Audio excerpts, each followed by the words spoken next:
Éternel, à toi encore nous venons cette nuit pour que tu puisses nous protéger, pour que tu puisses nous orienter, pour que tu puisses nous émonder, pour que tu puisses, Seigneur, nous délivrer et nous oindre, nous purifier et surtout, Seigneur, que nous puissions communier avec toi. Communier avec toi car, Seigneur, en cette semaine, nous voudrions voir des miracles divers. Nous voudrions, Seigneur, dans ta magnificence, être des témoins vivants de ta puissance génératrice d'abondance. Car, Seigneur, nous croyons en ta parole et elle ne sort pas, retournant à toi sans avoir accompli l'effet pour lequel elle est sortie. Et c'est pour cela, Seigneur, que nous voudrions personnifier dans nos vies 3 Jean 2, que nous puissions prospérer à tous égards et que nous puissions être en bonne santé, nous te supplions.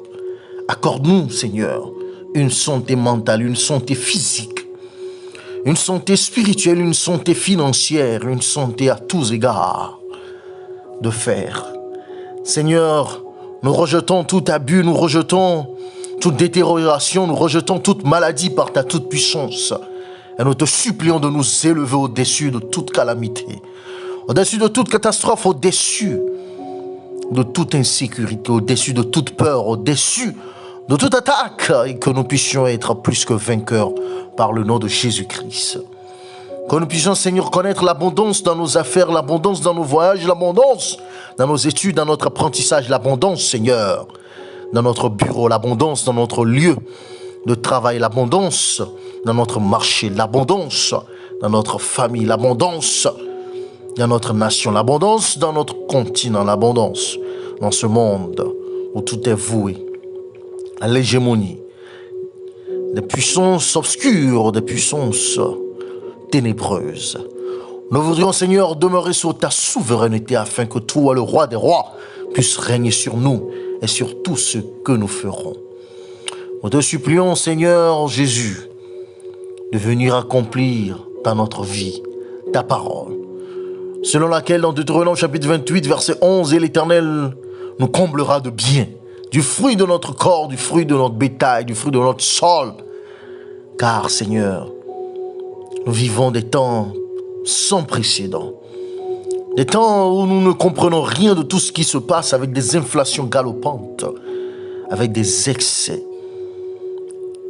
Ô Seigneur, viens à notre secours, nous te supplions. Ah oui, Seigneur, nous voudrions nous réjouir dans le travail que tu nous as donné selon Ecclésiaste chapitre 5, verset 19. Accorde-nous tes richesses sans mesure, sans nombre, sans limite, Seigneur. Oh, nous te supplions, afin que nous puissions être bénis, bénis et rendus riches en toi, sans douleur, comme ta parole le dit dans Proverbe chapitre 10, verset 22. Mais Seigneur, nous te supplions de nous éloigner de toute fausseté, de toute corruption, de toute vanité, de toute vie, de mensonge, de vol et de tromperie, d'usurpation.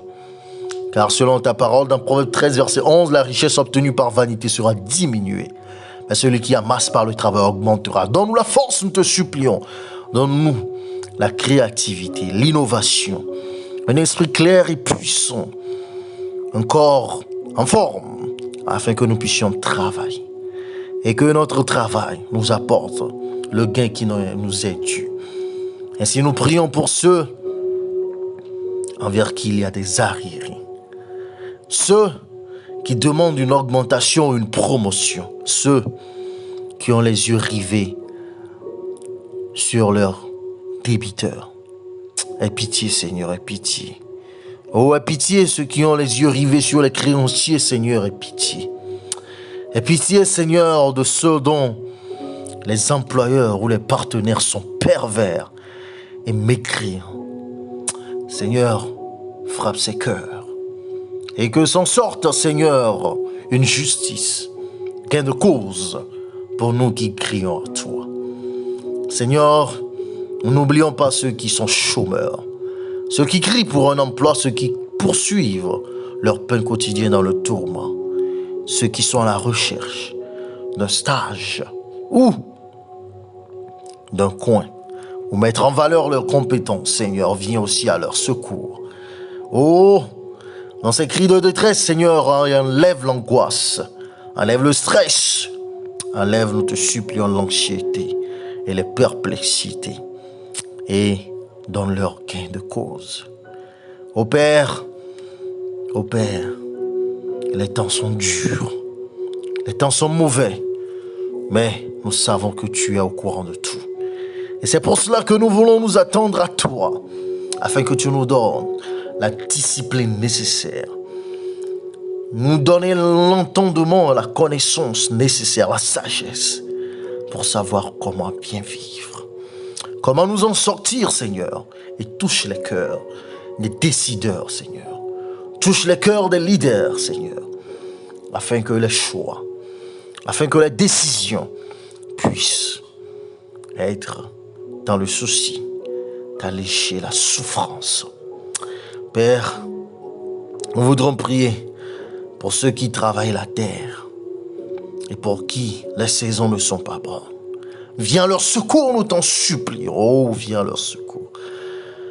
Oh, nous prions pour ceux dont le travail ou dont les activités sont en récession. Éternel, interviens comme tu es intervenu au temps d'Isaac, où il planta en pleine famine et qu'il fut béni par toi-même. Éternel, oh, souviens-toi, Seigneur, des pauvres, des indigents, de ceux qui manquent de tout et de rien, de ceux qui crient nuit et jour. Éternel, ouvre-leur des portes, qu'ils puissent aussi saisir des opportunités, que des occasions en or leur soient présentées et que leurs tourments deviennent des témoignages, nous t'en supplions. Ô Père, les nations sont en tourment. Et pour cela, nous voudrons nous tourner vers toi, car c'est toi qui es le créateur de tout cet univers et c'est toi qui as le dernier mot. Oh, nos yeux sont sur toi, Seigneur, et pour cela, nous voudrons nous rappeler des paroles de Jésus dans Luc, que lorsque toutes ces choses arriveront, que nous puissions lever nos yeux vers toi, car notre secours est proche, notre délivrance est proche. Éternel, que nos cœurs soient remplis d'espérance, que nos cœurs soient remplis de la bienheureuse espérance que bientôt, oui bientôt, tu mettras un point final à toutes ces calamités et que nous régnerons avec toi là où règne une harmonie ineffable, là où règne une félicité éternelle et divine.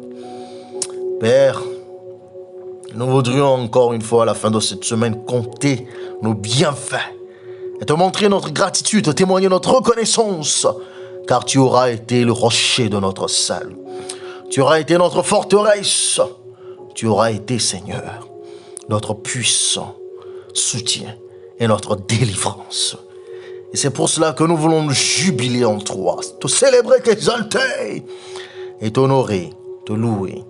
Et que cela soit concret dans nos propos, dans notre mentalité, dans notre état d'esprit, dans notre attitude, dans les choix de nos cœurs, dans les désirs, dans les aspirations qui sont enfuis dans le tréfonds de notre âme. Et qu'envers toi, nous puissions marcher dans la crainte et dans la gloire, t'honorant et t'adorant en esprit et en vérité. Et envers les uns les autres, témoigner de l'amour, témoigner de la bienveillance, de la sollicitude, de la compassion et du pardon en étant en paix avec tous. Merci, Jéhovah Jireh, car tu as déjà pourvu. Et pour cela, nous osons dire au nom de Jésus-Christ, ainsi soit-il. Oui, ainsi soit-il.